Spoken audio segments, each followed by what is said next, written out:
me, Bilyonaryo Master Hans Kua. Ito po ang horoscope ngayong araw ng Happy Monday, October 20. Simulan na natin sa mga pinanganak ng Year of the Rat. Huwag gumastos sa mga gamit na wala naman sa budget. Mas maiging mag-ipon muna. Gold at 5.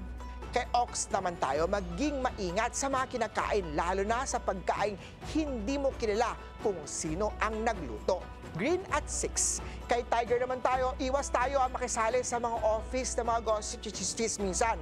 Baka madamay ka pa sa issue nila. White at 2. Kay Rabbit naman tayo, mararamdaman mong parang may humaharang sa closeness nyo. Maaaring may hindi nasasabihan. Pink at 7. Kay Dragon naman tayo, magandang araw para magbenta ng mga pre-love na items. Blue at 1.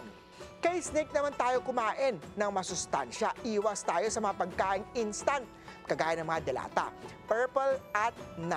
Ito naman, Care of the Horsey, may chance kang mapunta sa isang leadership na trabaho. Ipakita na kaya mo yan. Red at 4.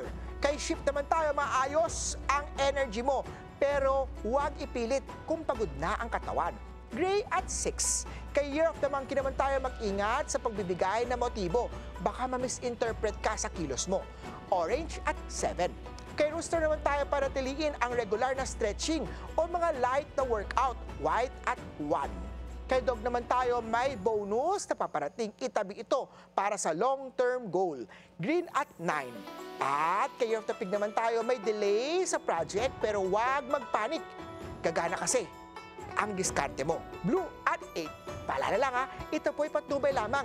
Ang tunay na swerte ay nagsisimula sa pagiging totoo. Abangan araw-araw ang horoscope of the day. Dito lang po sa Beautiful Day with me, Master Hans Kua.